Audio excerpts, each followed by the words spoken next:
안녕하세요, 주걸지입니다. 여러분, 제가 그 한 달간 서울에 임장을 정말 많이 다니고 있는데요. 막상 이렇게 집을 좀 보러 다니다 보니까 은근히 좀 많은 생각이 들더라고요. 예를 들어서 집을 투자 관점으로 볼 것이냐, 아니면 실거주 관점, 그러니까 따뜻한 가정집의 관점에서 볼 것이냐, 좀 이런 생각들이죠. 그래서 오늘 영상은 좀 정보성이라기보다는 그냥 요즘 평범한 30살이 서울에 집을 보러 다니면서 느낀 생각을 한번 공유해 보려고 합니다. 일단 저는 곧 결혼을 하기로 하면서 남자친구랑 당장은 신혼집을 저희 집에서 같이 살기로 했었어요. 근데 그래도 이제는 저 혼자만의 돈이 아니라 남자친구까지 생기니까 조금이나마 자산이 불어나서 좀 더 좋은 곳을 갈 수가 있게 되더라고요. 그래서 저희는 저희 선에서 좀 감당 가능한 만큼의 대출을 받아가지고 좀 더 좋은 곳으로 이사를 해보자, 이런 생각을 가지고 있어요. 근데 뭐 다들 아시다시피 서울은 너무 비싸잖아요. 그래서 모든 것을 충족하는 집을 갈 수 있다는 건 현실적으로 저희 자금으로서는 절대 불가능하고, 좀 어느 정도 타협 가능한 선에서 세 군데 단지를 좀 정해봤거든요. 사실 이 세 군데도 어디인지 좀 말씀을 드리고 저도 좀 조언을 구해보고 싶은데, 이제 이 세 군데에 사시는 거주민 분들께도 좀 예의가 아니고, 그리고 또 잘 모르시는 분들은 괜히 시골지가 얘기했다 해가지고 또 알아보실까봐 이건 차마 얘기 드릴 수가 없을 것 같더라고요. 그래서 혹시 제가 이 세 군데에 대해서 설명을 할 건데 좀 어딘지 추측이 되더라도 댓글로는 절대 추측하지 않으셨으면 좋겠습니다. 그래서 제가 이 세 군데를 일자리, 교통, 인프라, 미래가치, 학군으로 점수를 좀 매겨봤는데요. 한번 같이 보시죠.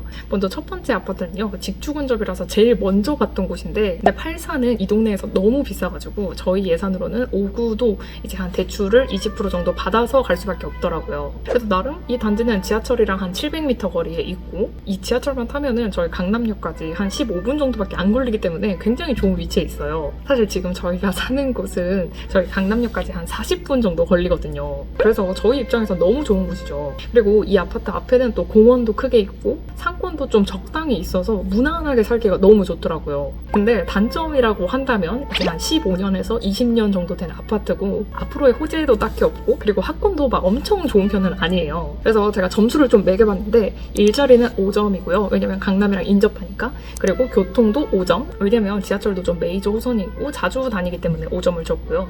그리고 인프라는 3점. 너무 부족하지도 그렇다고 너무 좋지도 않아가지고 3점을 줬습니다. 다만 미래가치는 1점이에요. 왜냐면 더 이상의 호재나 이런 것들이 없기 때문에. 그리고 다음은 학군인데, 학군은 3점을 줬어요. 그냥 무난한 수준입니다.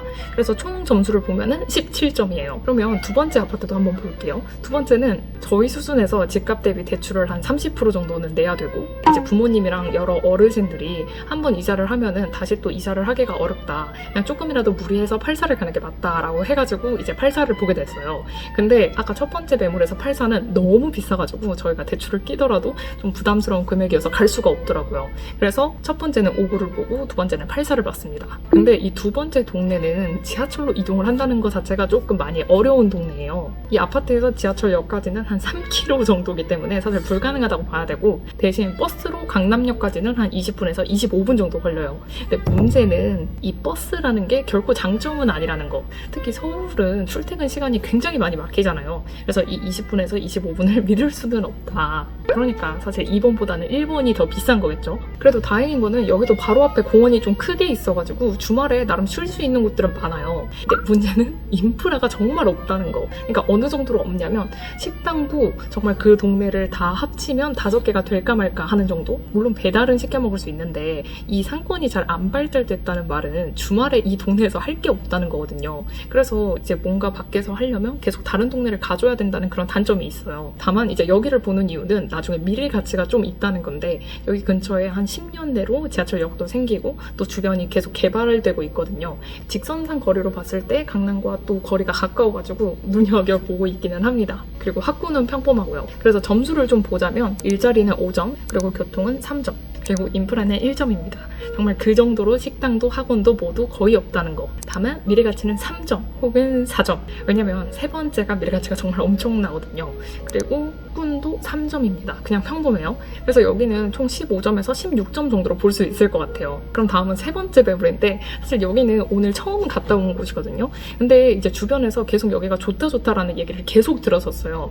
근데 괜히 서울이랑 좀 떨어져 있어서 저희는 좀 기피 했던 게 사실인데, 막상 오늘 가보니까 너무 좋은 거예요. 여기는 학군도 좋고 인프라도 너무 좋고 심지어 호재도 너무너무 많아요. 근데 문제는 사무실과 좀 멀다는 거. 근데 동네가 아무리 살기 좋다고 해도 또 이제 주 7일 중에 5일을 출근해야 되는데 그게 좀 힘들다는 게 단점으로 많이 다가오더라고요. 그래도 지하철이 좀 있기는 한데 또 아파트 단지가 너무 대단지다 보니까 저희 자금으로 갈 수 있는 동은 거의 끝동이어서 지하철까지도 한 1km를 걸어가야 하고 지하철을 타서도 한 30분 정도 가야 강남역에 도착을 해요. 심지어 환승도 해야 되고. 그래서 여기도 매겨본 점수는요. 일자리는 3점, 교통은 1점. 그러니까 교통은 뭐 여기 1km 정도 거리에 있기는 한데 저희 강남역 기준으로 조금 멀기 때문에 1점을 줬고요. 그리고 인프라는 5점. 너무 좋습니다. 정말로. 그리고 미래가치도 5점. 그리고 마지막으로 학군도 5점입니다. 여기 학군이 정말 좋고 유명한 곳이에요. 그래서 여기 세 번째 아파트는 19점으로 가장 높아요.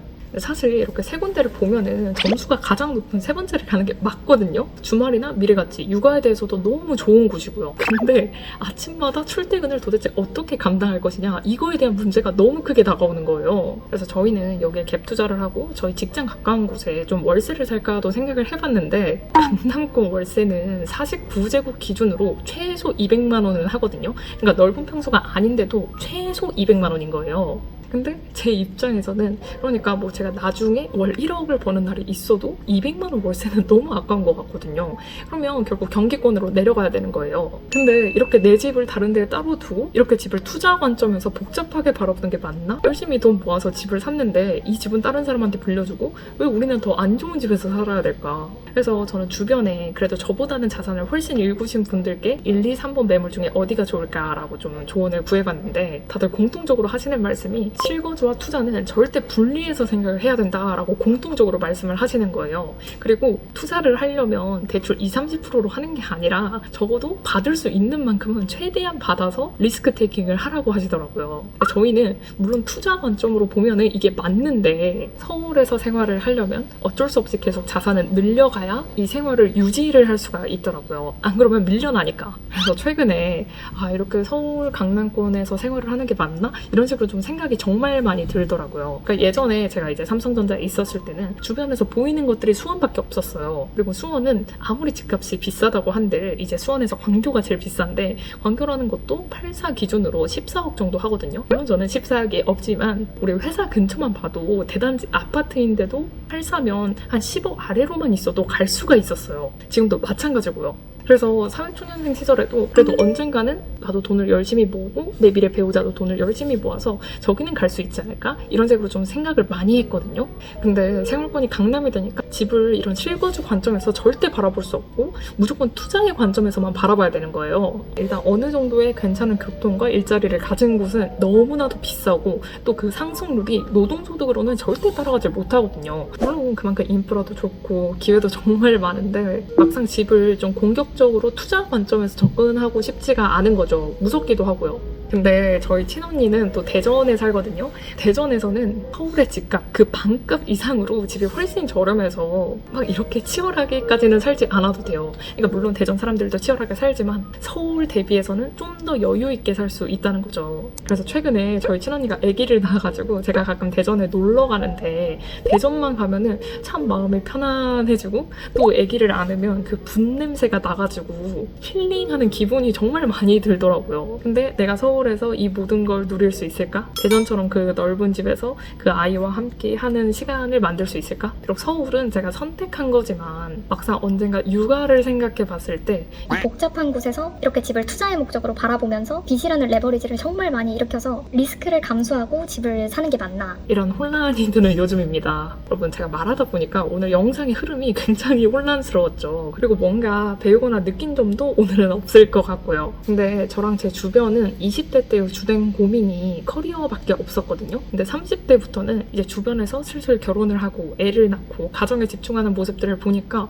오히려 그게 더 행복해 보이고 물론 이제 둘 다 잘하면 좋겠지만 현실적으로 그게 좀 어려운 게 있으니까 나는 둘 중에 어디에 더 우선순위를 둬야 될까 이런 좀 생각도 들기도 하고 한편으로는 나도 이렇게 밀려나는 건가? 이런 생각이 들기도 합니다. 우리 골치들은 인프라가 좋지만 비싼 서울에서 계속 생활을 하고 싶나요? 아니면 적당한 곳에서 적당히 즐기면서 생활하고 싶나요? 물론 어디든 각자의 장단점이 있지만 나이를 먹어갈수록 점점 중요한 선택을 해야 된다는 게 참 많이 어려운 것 같아요. 그러면 여러분, 오늘은 제 요즘 생각을 공유해드렸으니까 요즘 우리 여러분들은 어떤 생각이 있는지, 어떤 고민이 있는지 한번 댓글로 알려주세요. 우리 한번 다 같이 얘기를 해보자고요. 그럼 오늘도 여기까지 들어주셔서 감사하고요. 우리 다음번에 또 만나요. 안녕!